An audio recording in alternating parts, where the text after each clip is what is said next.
Ya, baik. Bismillahirrahmanirrahim. Assalamualaikum warahmatullahi wabarakatuh. Saudaraku, muslimin dan muslimat dimanapun berada. Alhamdulillah, assalatu wassalamu ala rasulillah amma ba'dah. Kembali di kesempatan yang berbahagia ini, di hari yang ke-8 bulan Syawal 1446 Hijriah, kita akan melanjutkan ngaji hadis Nabi Muhammad SAW, yakni tentang sedekah rahasia. Saudaraku muslimin dan muslimat dimanapun berada, bersedekah ada kalanya terang-terangan, ada kalanya secara sembunyi-sembunyi atau sedekah rahasia. Nah, apa kelebihan bersedekah secara rahasia dan apa kelebihan bersedekah secara terang-terangan? Saudaraku muslimin dan muslimat yang berbahagia, mari kita simak sebuah riwayat hadis dari Musaddad.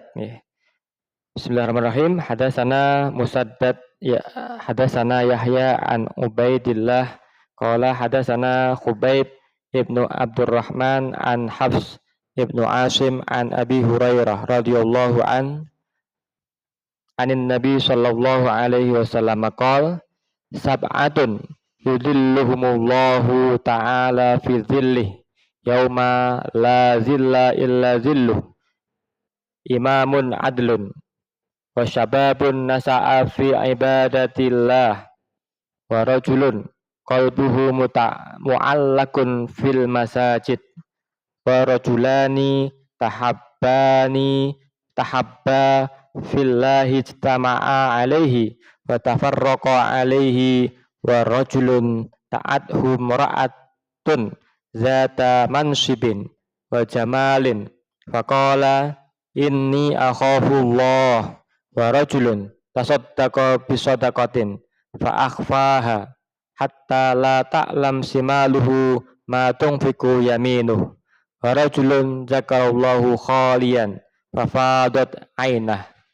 Artinya, telah menceritakan kepada kami Musaddad, telah menceritakan kepada kami Yahya dari Ubaidillah berkata, telah menceritakan kepada kami Khubayb bin Abdurrahman dari Hafs bin Asim dari Abu Hurairah radhiyallahu an dari Nabi Muhammad SAW bersabda, sab'atun 7 golongan yudhillullahu yauman la zilla illa zilluh, yang akan mendapatkan naungan atau perlindungan dari Allah Subhanahu wa taala pada hari kiamat ketika tidak ada naungan kecuali naungan Allah Subhanahu wa taala. Yang pertama, pemimpin yang adil. Yang kedua, pemuda yang menyibukkan dirinya dengan ibadah kepada Tuhannya. Yang ketiga, laki-laki yang hatinya terpaut dengan masjid. Yang keempat, 2 laki-laki yang saling mencintai karena Allah, keduanya bertemu karena Allah, berpisah karena Allah.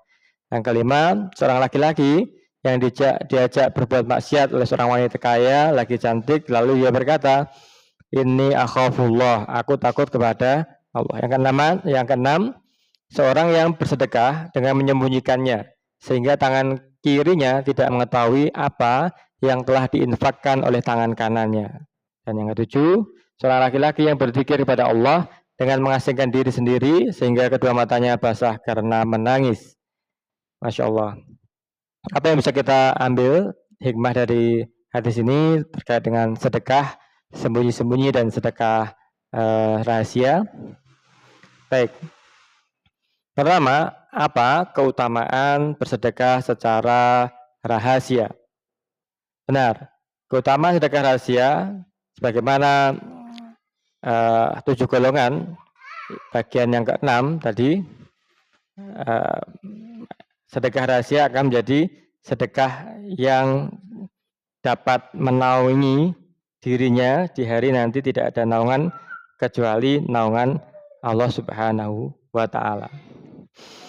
Yang kedua, firman Allah Subhanahu wa taala, A'udzubillahi minasyaitonir rajim. Bismillahirrahmanirrahim. In tubdu shadaqatin fa ni'imma hiya Fa in tufuhu wa tu'tuhal fuqara fa huwa khairul lakum. Wa yukaffir ankum min sayyi'atikum. Wallahu bima ta'maluna khabir. Artinya, jika kalian menampakkan sedekah kalian, maka itu baik sekali. Dan jika kalian menyembunyikannya dan kalian berikan pada orang-orang fakir, maka menyembunyikannya itu lebih baik bagi kalian. Dan Allah akan menghapuskan dari diri kalian sebagian kesalahan-kesalahan kalian. Allah Maha mengetahui apa yang kalian kerjakan. Jadi sedekah secara rahasia, sembunyi-sembunyi, selain tadi yudhillullahu yauman la dhilla illa dhilluh, ya, akan dinaungi oleh Allah Subhanahu wa taala pada hari di mana tidak ada naungan kecuali naungan Allah Subhanahu wa taala. Manfaat berikutnya, keutamaan berikutnya adalah akan menghapuskan dosa-dosanya, dan sedekah secara rahasia ini lebih baik daripada sedekah secara terang-terangan. Meskipun sedekah secara terang-terangan pun adalah juga amat baik sekali. Berikutnya, yang ketiga, sedekah yang diberikan secara sir atau rahasia akan meredam kemurkaan Allah Subhanahu wa taala. Sebagaimana Rasulullah Muhammad SAW bersabda, sesungguhnya sedekah rahasia bisa meredam murka Allah Tabarakallahu taala. Hadis riwayat Tabrani dalam Sahih At-Targhib 1532. Yang keempat, maksud dari meredam kemurkaan Allah, kemarahan Allah Subhanahu wa taala ini sebenarnya bisa diartikan bahwa sedekah sesungguhnya bisa menolak bala atau bencana atau penyakit atau musibah. Jadi sedekah itu maksudnya meredam murka Allah Subhanahu wa taala, adalah lebih tepatnya lagi adalah menolak bala atau menghalau segala potensi keburukan yang kemungkinan bisa menimpa kita, atau takdir buruk yang telah disediakan kepada kita ini dihalau, ditolak bala tersebut dengan sedekah kita. Yang kelima, Hujjatul Islam Imam Al-Ghazali dalam kitab Ihya Ulumuddin menjelaskan keutamaan merahasiakan sedekah atau sedekah sir. Di antaranya adalah menjauhkan diri kita dari sifat riya dan terdengar kemana-mana. Riya atau sifat ujub, yang ini bisa menghapuskan pahala sedekah kita. Nabi SAW bersabda, afdalu shadaqatin juhdul mukil ilal fakir fisyur. Yakni sedekah yang utama, yang terbaik, afdal, ialah kesungguhan, juhdul mukil, kesungguhan dari orang yang memiliki harta sedikit, kemudian menyerahkannya ke sebagian daripadanya kepada fakir dengan rahasia. Afdalus shadaqati juhdul mukil ilal fakir fisyur. Hadis riwayat Imam Ahmad. Yang keenam, selain dari hadis di atas, terdapat juga salah satu hadis Fadhailul A'mal yang menjelaskan perihal keutamaan bersedekah secara sembunyi-sembunyi, yakni sesungguhnya hamba itu hendaklah berbuat amalan rahasia, maka dituliskan Allah Subhanahu wa taala baginya secara rahasia. Jikalau dilahirkan, maka dipindahkan oleh Allah Subhanahu wa taala dari rahasia yang dituliskan tadi dalam keadaan rahasia, dipindahkan pada keadaan terang. Jika diceritakannya kepada amalan tersebut pada orang lain, maka dipindahkan oleh Allah Subhanahu wa taala dari keadaan rahasia dan terang, dan dituliskannya riya. Hadis riwayat Anas. Yang ketujuh, ada penyakit atas sedekah rahasia ini dan sebaiknya kita hindari, yakni penyakit al-mannu. Apa itu al-mannu? Ya, di keterangan sebelumnya telah memberikan pengertian bahasanya sedekah yang menghalangi kita masuk surga, yakni man-nawal ada, yakni mengungkit-ungkit sedekah yang telah kita berikan kepada orang lain. Orang yang memberikan sedekah di hadapan orang banyak berpotensi melakukan riya. Sedangkan merahasiakan dan berdiam diri sudah bersedekah adalah ciri orang yang ikhlas dengan sedekahnya. Jadi menghindarkan kita dari penyakit alman, ini mengungkit-ungkit itu, dan penyakit di hati penerima sedekah ini adalah sedekah secara rahasia. Yang 8, Imam Al-Ghazali juga menceritakan tentang segolongan ulama dengan berbagai cara berupaya merahasiakan sedekah mereka. Di antaranya caranya bagaimana? Ada yang dengan jalan meletakkannya pada orang buta. Ada yang dengan jalan meletakkannya pada orang yang buta agar dibagikan.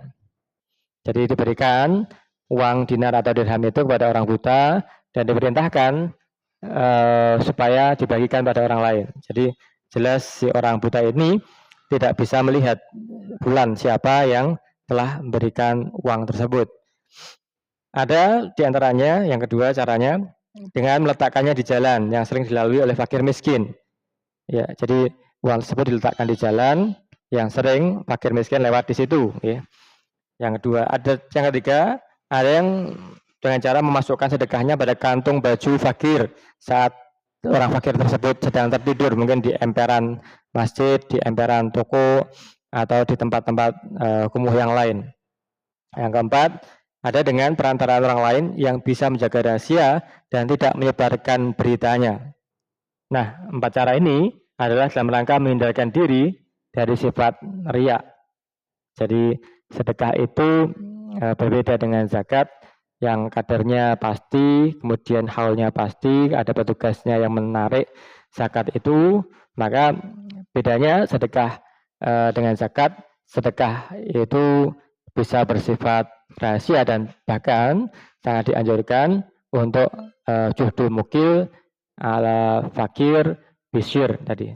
Ya, afdhalus sadaqati ala juhdil mukil ilal fakir bisyir, yakni dari orang yang sebenarnya pas-pasan, kemudian dia sungguh-sungguh memberikan orang fakir secara rahasia. Yang ke-9, apabila tidak memungkinkan menghindari diketahui oleh orang, maka sebaiknya diserahkan pada fakir yang terpercaya agar disampaikan kepada fakir miskin. Tujuannya agar fakir miskin tidak mengenal siapa yang memberikan sedekah kepadanya, sehingga terjagalah kita dari potensi riya dan kemasyhuran. Yang ke-10, manakala ada kemasyhuran yang dimaksudkan oleh si pemberi, maka sesungguhnya batallah amal atau pahala amal sedekahnya, karena zakat atau sedekah adalah menghilangkan kekikiran dan melemahkan kecintaan pada harta. Dengan mencintai kemegahan, kemasyhuran, yakni atau potensi yang diperoleh dari bersedekah itu dari pandangan manusia, supaya dikenal sebagai orang yang dermawan, orang yang suka memberi, kemasyhuran tersebut adalah lebih hebat pengaruhnya kepada diri daripada mencintai harta. Kedua-duanya bisa membinasakan di akhirat. 11, di sini selain Imam Al-Ghazali menjelaskan bahwa zakat dan sedekah merupakan ibadah yang menjauhkan kita dari sifat kikir. Namun apabila dengan berzakat kemudian melahirkan sifat riya di dalam diri kita, maka sungguh sia-sialah amalan kita. Oleh karena itu, beliau menganjurkan agar kita bersedekah secara rahasia. Yang kitab Al-Ghazali ya. Yang ketiga, yang ke-12, inilah saudaraku muslimin muslimat dimanapun berada, Islam yang nantiasa mengajarkan kebaikan sedekah yang sempurna tanpa efek samping dan langsung diterima oleh Allah Subhanahu wa taala, dan akan dapat menghapuskan dosa, menjadikan kita mendapatkan naungan di hari tidak ada naungan kecuali naungan Allah Subhanahu wa taala. Ini sedekah secara khafi, secara rahasia, hanya mengharapkan balasan dari Allah Subhanahu wa taala. Jadi jelas perbedaan zakat dan sedekah. Zakat ini terang-terangan diambil oleh petugas, adapun sedekah ini ala afdhalus shadaqat ala juhdil mukil, yaitu sedekah yang diambil atau diberikan oleh orang yang sebenarnya tidak kaya amat, orang yang pas-pasan saja, karena sungguh-sungguh ingin bersedekah dia, kemudian ala ilal fakir, diberikan pada orang fakir, fisyur, dalam keadaan rahasia. Manfaatnya sangat banyak sekali. Apa tadi? Yang pertama, menghapuskan dosa-dosa kita kalau kita bersedekah rahasia, menolak bala, menolak kemurkaan, meredam kemurkaan Allah Subhanahu wa taala, kemudian akan dinaungi di hari tidak ada naungan kecuali naungan Allah Subhanahu wa taala. dan sedekah kita yang lebih penting adalah makbulan, diterima oleh Allah Subhanahu wa taala. Pahalanya utuh sempurna dalam pandangan Allah Subhanahu wa taala. Tidak hangus, tidak justru melarang kita masuk ke dalam surganya Allah Subhanahu wa taala karena kita alman wal ada, mengungkit-ungkit dan menyakiti hati menerima sedekah kita, dan karena kita ingin kemasyhuran yang itu akan menghapus pahala amal sedekah kita.